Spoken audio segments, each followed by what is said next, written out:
Hey there, I'm Pernilla, a 28-year-old Danish girl trying to navigate life in the USA. So there I was sitting in my favorite coffee shop in downtown Chicago, sketching logo ideas, when this guy walks in. Tall, dark, and handsome doesn't even begin to cover it. That was Brandon. 3 whirlwind months later, we were saying, I do. You're sure about this, Pernilla? My best friend and coworker, Aisha, asked, helping me into my wedding dress. I mean, you barely know his family. I laughed it off. Come on, Aisha. They're going to love me. Oh, how wrong I was. Enter Evelyn, Brandon's mom, and Courtney, his sister. From day one, it was clear I wasn't what they had in mind for their precious Brandon. So, Pernilla, Evelyn began during our first family dinner, her smile never quite reaching her eyes. How long do you plan on staying in America? I tried to laugh it off. Well, I'm married to Brandon now, so I guess I'm here for good. The silence that followed was deafening. As weeks turned into months, I did everything I could to fit in. I learned to make apple pie, watched football, even started saying, "Ow." Okay, that one didn't stick, but nothing seemed to be enough. Honey, maybe you could try dressing a bit more American? Brandon suggested one day, eyeing my colorful Danish sweater. I frowned. What's wrong with how I dress? He backpedaled quickly. Nothing, it's just, you know how mom is. And that was the problem. I was starting to know exactly how Evelyn was, and it wasn't pretty. As Thanksgiving approached, I threw myself into preparations, thinking this would be my chance to finally feel like part of the family. I'm thinking of making a traditional Danish dish alongside the turkey, I told Brandon, excited. He hesitated. Maybe stick to the classics this year, babe. Mom's pretty particular about Thanksgiving. I tried not to let the disappointment show. Sure, whatever you think is best. The day before Thanksgiving, Evelyn called. Pernilla, dear, why don't you come over early to help with preparations? Of course, I said, ignoring Aisha's eye roll beside me. Great. Oh, and don't worry about bringing anything. We've got it all covered. As I hung up, Aisha shook her head. Girl, you're setting yourself up for disappointment. I sighed. They're family now, Aisha. I have to try. The next morning, Brandon and I pulled up to his family's suburban home. As we walked to the door, he squeezed my hand. Ready for your first American Thanksgiving? I nodded, pushing down the knot of anxiety in my stomach. Ready as I'll ever be. Little did I know I was walking into a disaster that would change everything.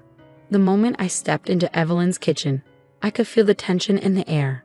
The smell of roasting turkey mixed with the unmistakable stench of thinly veiled hostility. Oh, Pernilla, dear, Evelyn said sweetly, why don't you set the table? The good china is in the cabinet. I nodded, eager to help. But before I could reach for the plates, Courtney swooped in. I've got it, Mom. Pernilla probably doesn't know how we do things here. The jabs continued all afternoon. Every family story conveniently left me out. Every tradition was explained to me like I was a child. We always watch the parade, Pernilla. It's an American thing, Courtney said slowly, as if I couldn't understand. Finally, we sat down to eat. I noticed my plate looked different. The turkey seemed off, the texture strange. Enjoy your meal, everyone, Evelyn smiled, her eyes gleaming as they met mine. I took a bite and almost gagged. The taste was awful, nothing like turkey. As I looked around in confusion, I caught glimpses of smirks. Poorly concealed laughter rippled through the table. Is something wrong, Pernilla? Brandon's uncle asked innocently. It hit me suddenly. This wasn't turkey. It was dog food. My stomach turned. Oh my God, I whispered, pushing my chair back. How could you? Evelyn's laughter was the loudest. Come now, Pernilla, it's just a little joke. Don't be so sensitive. I turned to Brandon, hoping for support, but he just sat there with a weak smile. Babe, they're just teasing. It's not a big deal. Not a big deal? I felt like I was going to be sick. Without a word, I grabbed my purse and ran out, ignoring the calls behind me. As I drove away, tears blurred my vision. Memories of every slight and snub flashed before me. Evelyn accidentally spilling wine on my favorite dress. Courtney forgetting to invite me to her engagement party. Brandon never standing up for me. My phone buzzed nonstop.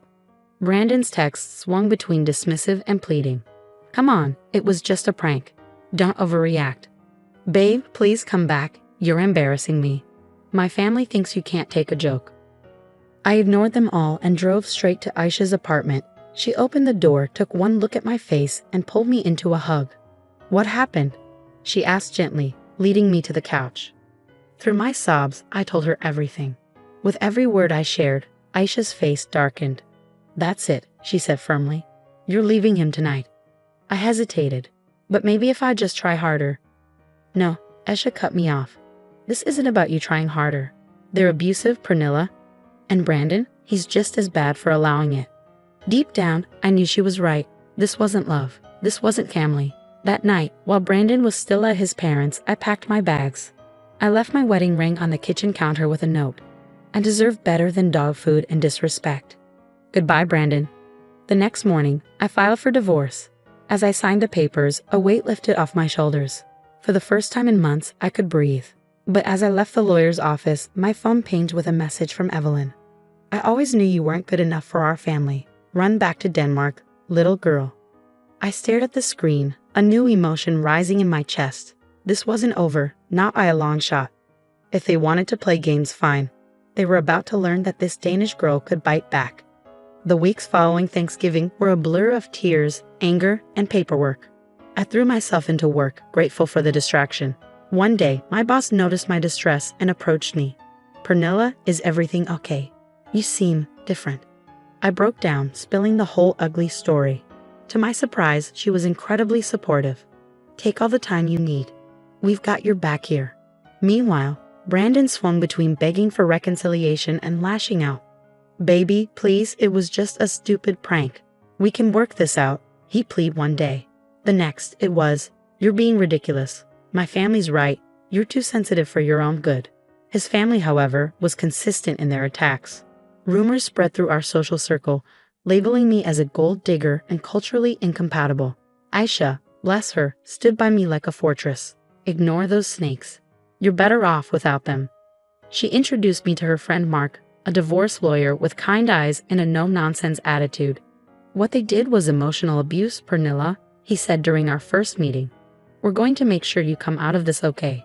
One sleepless night, I started writing, pouring my experiences into a blog post. To my shock, it went viral overnight. Comments flooded in. "This happened to me too. You're so brave for speaking out." I thought I was alone in dealing with toxic in-laws. Suddenly, I had a platform. People were listening, sharing their own stories of family abuse and cultural insensitivity. Brandon's family, predictably, tried to discredit me.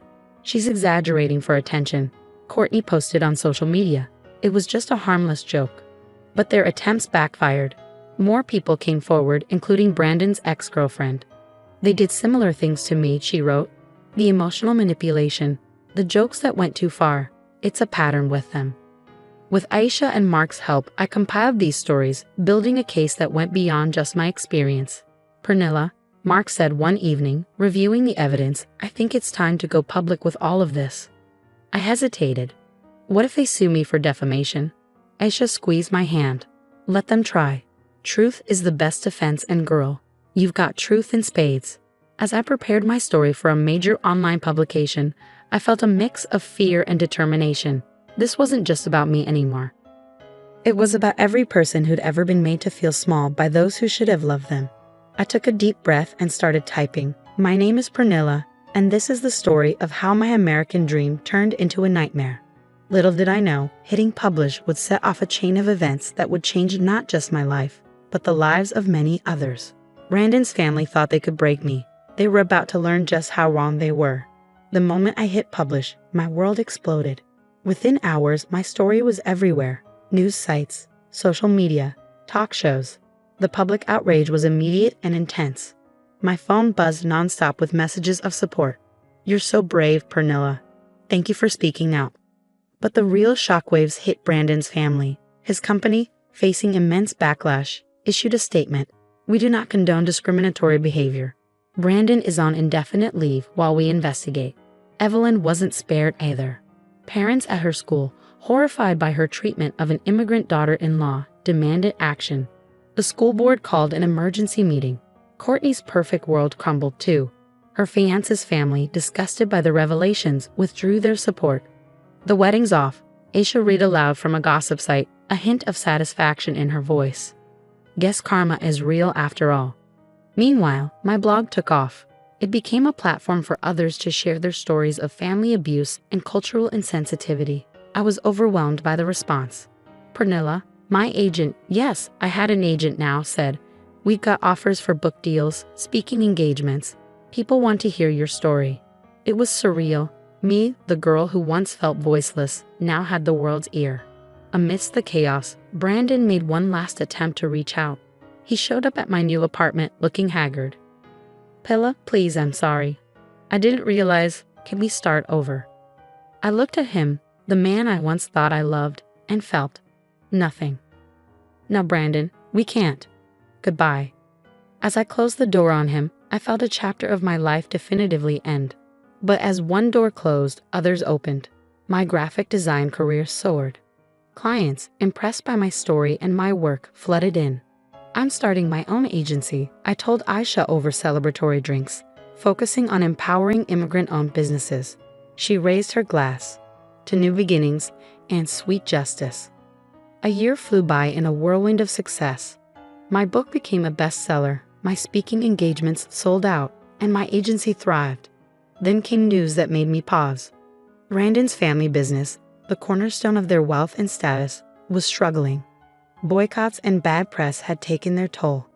"They're selling off assets," Mark informed me during a catch-up call. "Seems the mighty have fallen." I felt a twinge, not of sadness, but of closure. The final victory came unexpectedly. I was nominated for an advocacy award recognizing my work in immigrant rights and family abuse awareness. Standing on stage, accepting the award, I saw my journey flash before my eyes. The scared, lonely immigrant girl, the betrayed wife, and now this, a woman, strong, successful, and proud of her scars. "This award," I said into the microphone, "is for every person who's ever felt alone in a foreign land or unwelcome in their own family. You are seen, you are heard, and you are worthy of love and respect." As applause washed over me, I thought about Brandon's family. Their cruelty had been intended to break me, but instead, it had forged me into something stronger than they could have ever imagined. I left the stage, award in hand, ready to write the next chapter of my life, on my own terms, in my own words, with the strength of my experiences behind me. And that's the end of Pernilla's journey from victim to victor. Now, here's a question for you. Was Pernilla justified in publicly exposing Brandon's family, or did she go too far in her pursuit of justice? Where's the line between standing up for yourself and seeking revenge? Share your thoughts in the comments below.